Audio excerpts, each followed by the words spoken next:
या कथेचा मागचा भाग कुणी ऐकला नसेल तर आधी तो ऐकावा आणि मग यास सुरुवात करावी.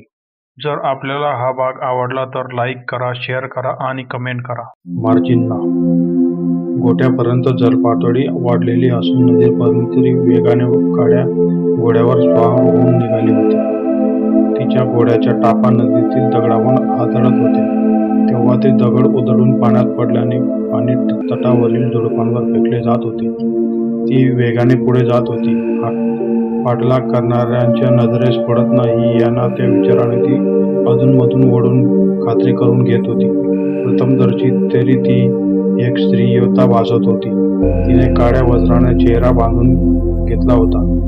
फक्त डोळे तेवढे उघडे होते. तिच्या काळ्याशा डोळ्यांमध्ये क्रोध झळकत होता. तिच्या गळ्यात कोणतीही आभूषणे नव्हती. काळ्या रंगाचा इराणी पोशाख शरीरावरती तंग होता. हातात भारतीय स्त्रियांसारख्या बांगड्या नव्हत्या. पायात पैंजण नव्हते. पाठीवर दोन्ही बाजूला झुकलेले, बाणांनी पूर्णपणे भरलेले 2 बाते लटकवले होते आणि गळ्यात एक विचित्र धनुष्य होते. त्याची बनावट काहीशी वेगळीच होती. असे धनुष्य मारून बारूदभूमीत ती कुणी वापरले नसावे. बंदूक आणि धनुष्याचे ते अनोखे मिश्रण होते. मोठीजवळ एक खटका दाबल्यावर धनुष्याची प्रत्यंचा उडली जात असे आणि अतिशय वेगाने निघालेला तीर लक्ष्याला अचूक भेटत असे. खरोखरच बुद्धिमान स्त्री होती ती. परंतु ही स्त्री कोण होती? ती नदी पात्रातून का धावत होती आणि ती कुठे जात होती? नदी पात्रातून वर येत असताना ती मुख्य रस्त्याला लागली होती.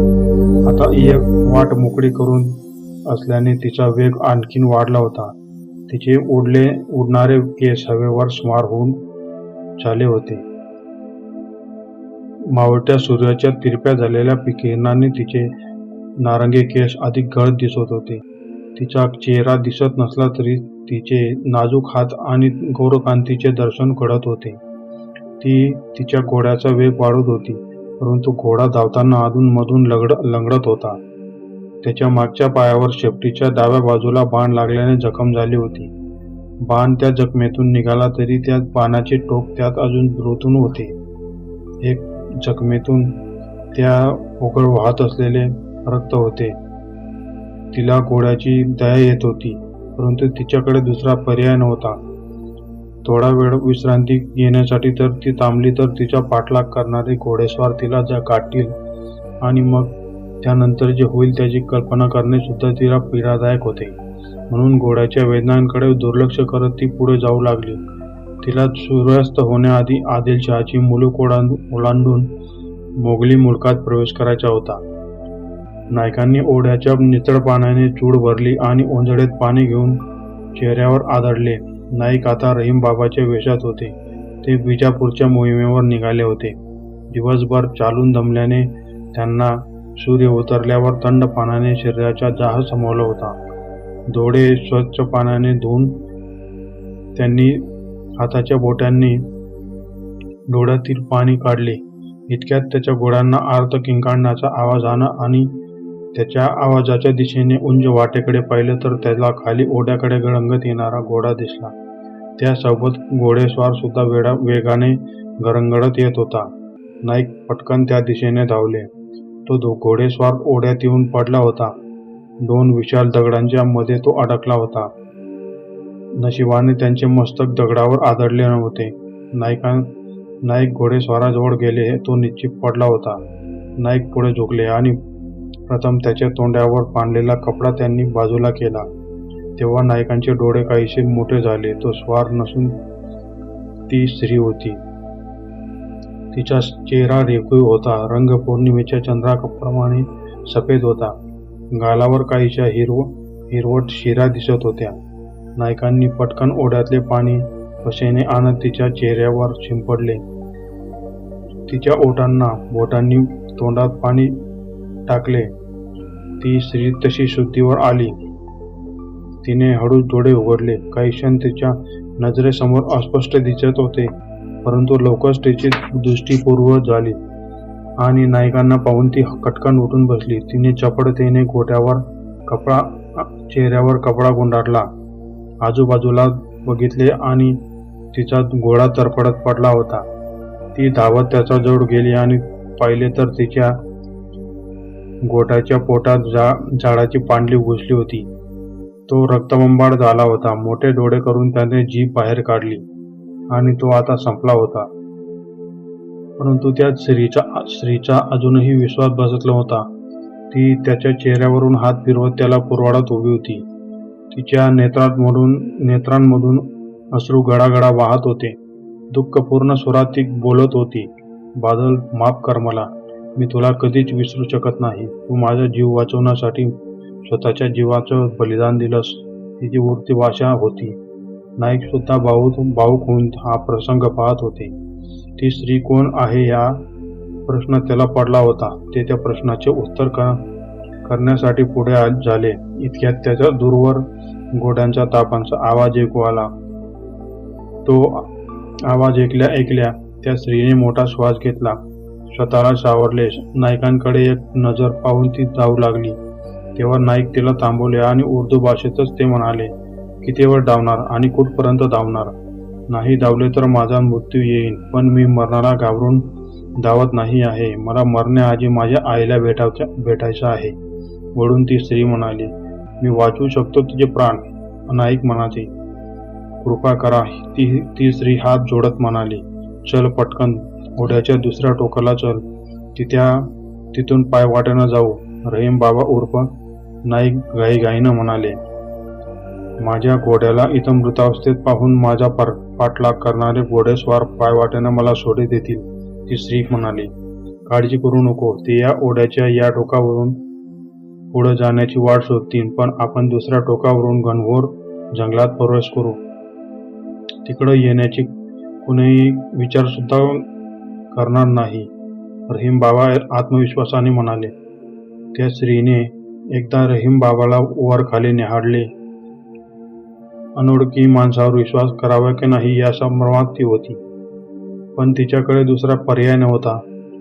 जंगलात या अनोळखी पुरुषाने कुविचाराने हल्ला केला तरी एका माणसाला प्रतिकार करण्या इतके जवळ तिचे सामर्थ्य होते, पण पाठलाग करणाऱ्या त्या शेकडो घोडस्वारांना प्रतिकार ती करू शकत नाही. म्हणून ती नाईकांसोबत जायला राजी झाली.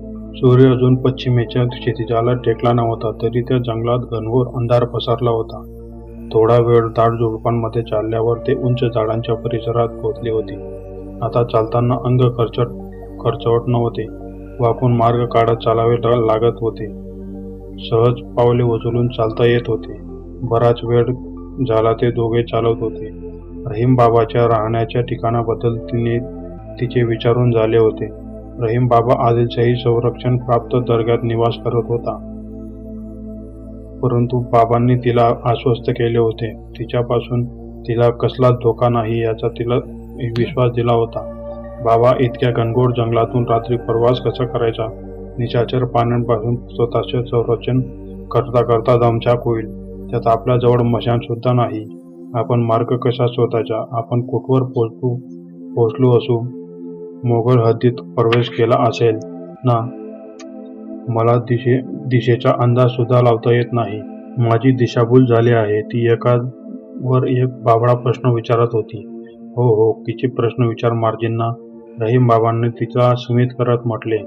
चालता चालता आधीच रहीम बाबांना तिचे नाव सांगितले होते, कारण मी कधी असा प्रवास केला नाही. या क्षणाला माझे अनेक प्रश्न डोक्यात घुमत आहेत. मार्जिनाने चेहऱ्यावर बांधलेला कपडा काढून दीर्घ श्वास घेत म्हटले, काळजी करू नकोस. तुझ्या प्राणांची रक्षा करायचं मी तुला वचन दिलं आहे. सगळे विचार डोक्यातून काढून टाक. माझ्यावर विश्वास ठेव. म्हणत बाबांनी तुर्तास तरी तिच्या प्रश्नांना बगल दिली. रहीम बाबांनी त्याच्या हिरव्या कुर्त्याच्या खिशातून कापडाची पट्टी काढली. ती पट्टी बरीच लांब होती, म्हणून गोल गोल गुंडाळून खिशात ठेवली होती. त्यांना बांबूची एक काठी मोडली आणि तिच्या डोक्यावरती कापडाची पट्टी गुंडाळली. मग जोडीतून काचेची बाटली काढली. त्या बाटलीत पशूच्या चरबीपासून बनवलेले तेल होते. त्यांनी ते तेल नुकत्याच बनवलेल्या मशालीवर फोडले आणि दगडाने अग्नी प्रज्वलित केला. मार्जिनाने त्यांच्याकडे थक्क होऊन पाहत होती. तुम्ही इतक्या तयारीनं आला होतात? तुम्ही तर सगळं वाटेनं जात होतात फकीर बाबा. तुम्ही या वाटेत गावात थांबू शकला असता मग अशी जय्यत तयारी कशी? आणि मगापासून एक प्रश्न सतत माझ्या डोक्यात घोंगावत आहे. तुमच्या जंगलाचे या चोरवाटांना माहिती कशी? महाजनांनी पुन्हा एकावर एक प्रश्न डागले होते. रहीम बाबांनी स्मित करून तिला उत्तर दिले. कधी कधी मी रात्रभर प्रवास करतो, त्यामुळं अशी साधने जवळ बाळगावी लागतात.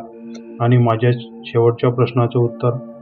मार्जिनाने जरा थांबून विचारले. त्या प्रश्नाचं उत्तर देण्याकरता आवश्यकता मला वाटत नाही. आणि हो, आपण मोगलांच्या प्रदेशात नाही तर विजापूर जवळच्या प्रदेशात आहोत, रहीम बाबांनी स्मिताहास्य करत म्हटले. काय? माझ्या जीवाला विजापुरात जास्त धोका आहे? दचकून मार्जिनना ओरडली. का? रहीम बाबांनी प्रश्नार्थक नजरेने पाहत विचारले.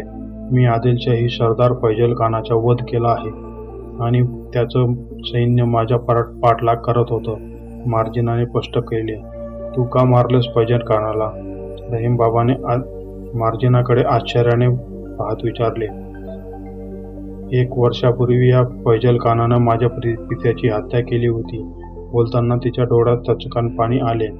पण स्वतःला सावरून तिने पापण्या लपवून डोळ्यातील पाणी जिरवले. कोण होते तुझे पिता? रहीम बाबाने विचारल्यावर तिने शांतपणे नजरेने त्यांच्याकडे पाहिलं. ती आवंडा गिळत पुढे काही बोलणं इतक्यात रहीम बाबा पुन्हा बोलू लागले. तू तुझा परिचय का लपवत आहे? मार्जिनाने दीर्घ श्वास घेतला आणि ती सांगू लागली. माझे पिता अहमद खान कुतुबशाहीत वतनदार होते. फैजल खान सुद्धा आधी कुतुबशाहीत होता. तेव्हा माझ्या पित्याशी त्याचे घनिष्ठ मित्रत्व होते. पुढे त्याने कुतुबशाही सोडली व आदिलशाहीत सरदारकी मिळवली. तरी माझ्या पित्याचा त्याच्यावर आधीसारखाच विश्वास होता. पण एक दिवस त्यानं त्याच्या विश्वासाला तडा दिला. त्यानं घातापातानं माझ्या पित्याची हत्या केली आणि मला विजापुरात गुलाम बनवून आणलं. जी कधी वतनदाराची पत्नी होती, ती आदिलशाहीच्या जगनान खानात दासी म्हणून राबू लागली. माझ्या मातेचे हे दुःख मला पावत नव्हते. म्हणून ज्या फैजल खानामुळं आमच्यावर ही वेळ आली त्याला संपवण्याचं मी ठरवलं. पण मंगळवेढ्याच्या किल्ल्यात तो किल्लेदार असल्याची खबर कानावर पडताच मी निघाले. भूतकाळ. मार्जिना मंगळवेढा या किल्ल्याच्या पायथ्याशी जोडपांमध्ये दबा धरून बसली. तिच्या पित्याची निष्ठा असलेल्या एका आदिलशाही सैनिकाकडून तिने बादल नावाचा घोडा मिळवला होता. तिने आवडते धनुष्य तिने बनवून घेतले होते. किल्ल्याजवळ येण्याआधी तिने घोड्याला जंगलात सोडले आणि ती बुरुजांवर पहारेकऱ्यांचे लक्ष चुकवत किल्ल्यापर्यंत पोहोचली. दिवसाच्या उजेडात तिच्या काळ्या कपड्यांमुळे पहारेकऱ्यांच्या दर्शनास ती येऊ नये म्हणून तिच्या अंगावर हिरवे गवत लपेटले होते. कोपर आणि गुडघ्याच्या सहाय्याने रांगत मुख्य द्वारापासून जवळच असलेल्या झुडपात ती लपून बसली. तिला किती काळ या झुडपांमध्ये दबा धरून बसावे लागेल याबद्दल निश्चिती नव्हती. फैजल खान किल्ल्याच्या बाहेर पडावा या प्रतीक्षेत ती संयम बाळगून होती. काही केल्या तिच्या पित्याच्या हत्येचा प्रतिशोध घ्यायचा होता. मार्जिनालाही खात्री होती की फैजल खान किल्ल्यातून बाहेर पडणार, कारण दक्षिणेत मोहिमेसाठी आदिलशहा त्याला पाठवणार असल्याची खबर मार्जिनाला आधीच विजापुरात लागली होती. दुपारचा प्रहर संपण्याआधी फैजल खान किल्ल्यातून बाहेर पडला. त्याच्यासोबत त्याचा लवाजमा होता, सशस्त्र सैन्यबळ होते. त्यामुळे फैजल खानाला मारल्यानंतर तिला सुद्धा तिचा जीव गमवावा लागू शकतो याची तिला चांगली कल्पना होती. आता मार्जिनाने तिच्या विशिष्ट धनुष्याचा नेम धरला होता. या धनुष्याचा वापर ती लहानपणापासून करत होती. एक उत्तम धनुर्धर होती. श्वास रोखून तिने एक डोळा बंद करून बाणाची प्रत्यंचा सोडली. तिच्या धनुष्यातून निघालेला पहिलाच बाण फैजल खानाच्या मानेत घुसला. अचानक झालेल्या हल्ल्यात सैनिक गोंधळले होते. त्या गोंधळलेल्या नजरेने दुसऱ्या बाजूला झुडपांमध्ये शांतपणे पडलेली डुकरे बिथरली आणि धावत सुटली. सैनिकांमध्ये डुकरांच्या हालचालीने वाटले की त्याच दिशेने हल्लेखोर धावत गेला असावा. ते डुकरांच्या मागे धावत गेले. या परिस्थितीचा लाभ मार्जिनाला झाला आणि ती वेगाने घोड्याच्या दिशेने धावत गेली. जोवर पहारेकराने तिच्याकडे लक्ष गेले तोवर ती घोड्यावर बसली होती, परंतु अशा तिच्या तोंडावर बांधलेला कपडा सुटला होता आणि मोजक्या सैनिकांनी तिचा चेहरा पाहिला होता.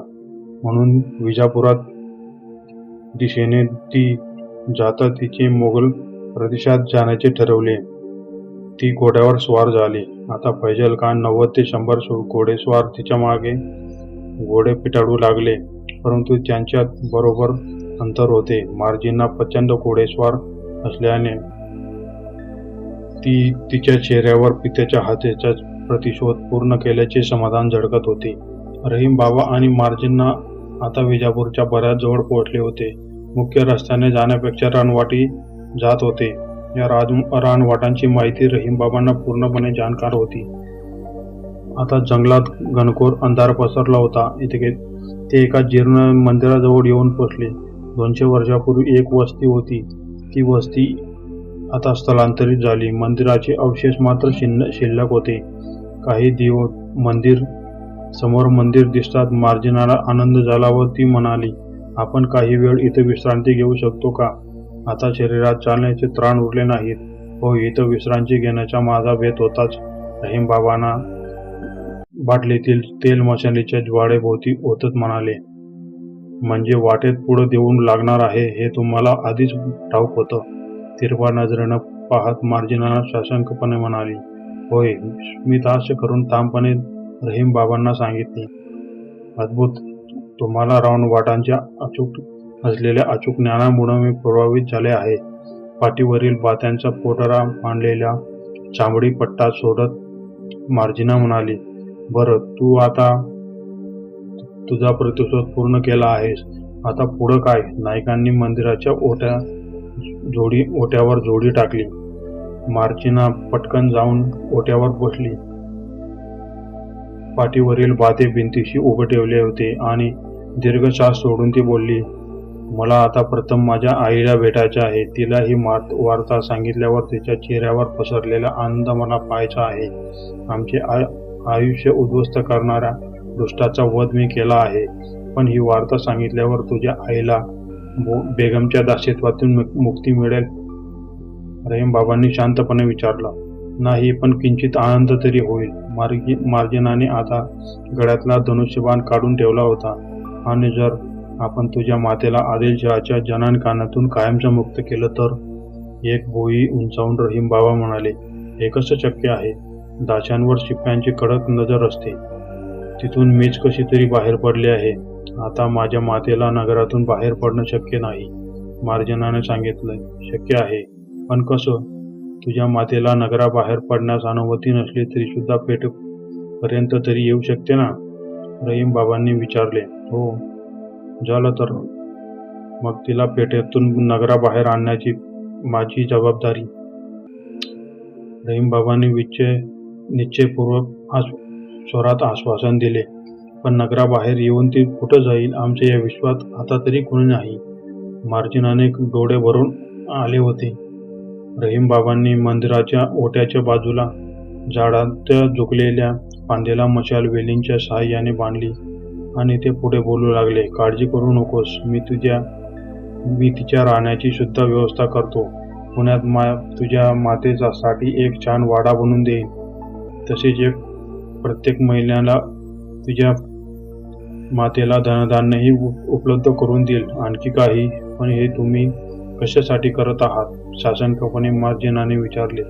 मार्जिनाने तिच्या मातेच्या सुटकेसाठी मार्ग मिळाला असल्याचा आनंद झाला होता, परंतु ती विचारात होती.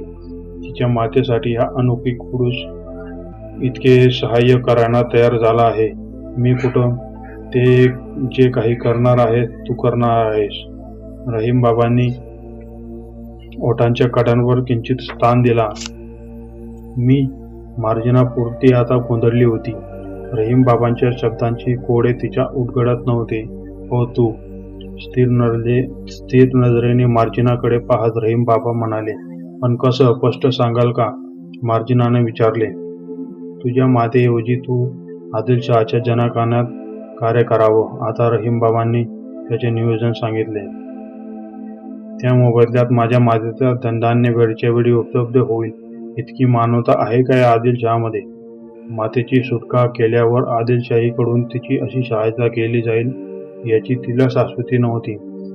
मानवता आदिलशाहीत नाही, स्वराज्यात आहे, रहीमबाबांनी स्पष्ट सांगितले. रहीमबाबांनी आज प्रवासात मार्जिनाला पारखले होते. तिच्यात असणारी ध्येयपूर्तीची दमक त्यांना ओळखली होती. तिचे मानवतावादी हृदय तिला स्वराज्यासाठी कार्य करण्यास राजी करेल याची त्यांना खात्री झाली होती. स्वराज्य? मार्जिनाने गोंधळून विचारले. हे तिने पहिल्यांदा ऐकले होते.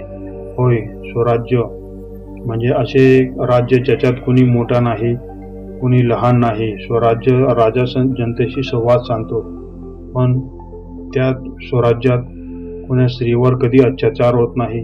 जिथला कायदा प्रजेप्रमाणे राजाला सुद्धा लागू होतो. जिथल्या कोणत्याही नागरिकाला तो गुलाम असल्याचं वाटत नाही. राजापेक्षा जनतेचं हित सर्वप्रथम असलेलं राज्य म्हणजे स्वराज्य. असं राज्य आहे भारतभूमीवर? रागाने स्मित करत मार्जिनांना विचारले. सह्याद्रीच्या कुशीत नुकताच अशा राजाचा उदय झाला आहे आणि या महान राज्याचा राजा आहे शिवाजी राजे भोसले. बोलताना रहीमबाबाचे अंग शहारले. मार्जिना रहीमबाबांसारखे बोलणे आश्चर्यचकित होऊन ऐकत होत्या.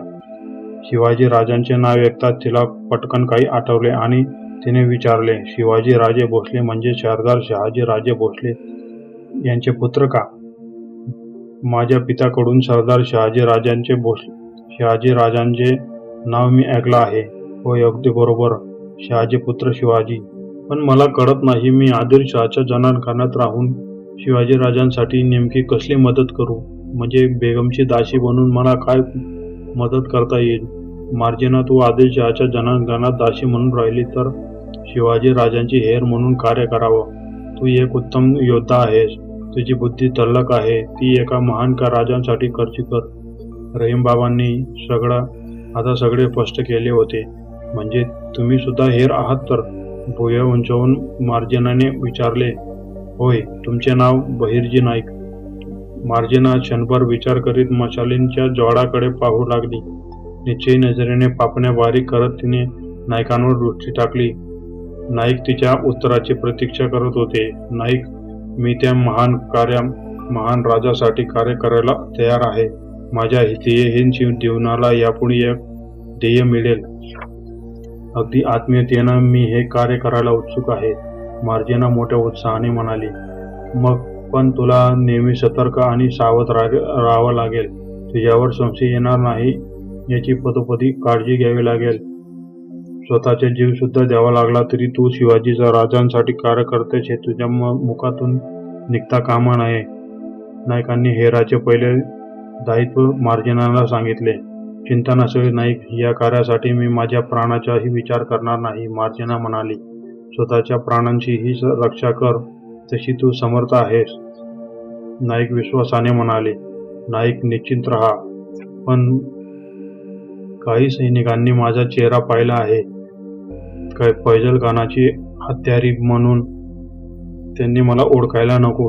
बाकी कोणती अडचण येणार नाही याची खात्री आहे. मार्जिनाने ती पकडले जाण्याची एकमात्र शक्यता नाईकांना सांगितले. त्या सैनिकांना जनानखान्याशी आयुष्यात कधी संबंध येणार नाही. माझ्या माहितीप्रमाणे तशी ते दक्षिणेत रवाना होतील, नाईक म्हणाले. ठीक, पण नाईक, जनानखान्यातून मला खबर मिळाल्यावर तुमच्यापर्यंतची पोचवावी कशी? मार्जिनाने विचारले. विजापुरात आपल्या हेरपथकाचं जाळं पसरलं आहे. पेठेत आपल्या शेरांची काही दुकानं आहेत. फक्त तिथपर्यंत सांकेतिक भाषेत खबर पोचवायची. जाण्याआधी तुला मी काही सांकेतिक शब्द सांगेन, पण अजून काही दिवस इथं जंगलात थांबू. मी तुला पूर्ण प्रशिक्षण देतो, मग तू मोहिमेवर जाऊ शकशील. नाईकांनी मार्जिनांच्या प्रश्नाचे समाधान केले, परंतु आता वेगळा प्रश्न तिच्या मस्तिष्कात प्रकटला होता. तिने ते विचारले, काही दिवस इथं जंगलात कसं राहायचं आणि खायचं काय? हेरांनी सुखसुविधांचे विचार करायचे नसतात मार्जिना.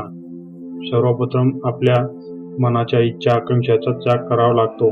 पण काळजी नसावी, मी तुला उपाशी राहू देणार नाही आणि असं उघड्यावर झोपू देणार नाही. नायकांनी पुन्हा मार्जिनाला घोड्यात टाकले. मग मंदिराच्या मागं 10 पावलं चालत गेल्यास एक गुप्त भुयार आहे, तिथं नायकांनी स्मित हास करत सांगितले. मार्जिनाने अवाक होऊन नायकांकडे पाहिले. तिच्या नेत्रांवर आता विश्वास बसत नव्हता. इतके सगळे पुरे नियोजन कसे असू शकते? हे इतक्या तयारीनिशी मोहिमेवर निघतात हे पाहून ती थक्क झाली. कदाचित तिने कल्पना सुद्धा केली नसावी, परंतु आता तिने सुद्धा कल्पनेची भिंत ओलांडली होती. ती सुद्धा आता एक रहस्यमय विश्वाची सदस्य झाली होती. बहिर्जी पतपाळाची महिला हेर मार्जिना सुलताना. क्रमशः. जर आपल्याला हा भाग आवडला तर लाईक करा, शेअर करा आणि कमेंट करा.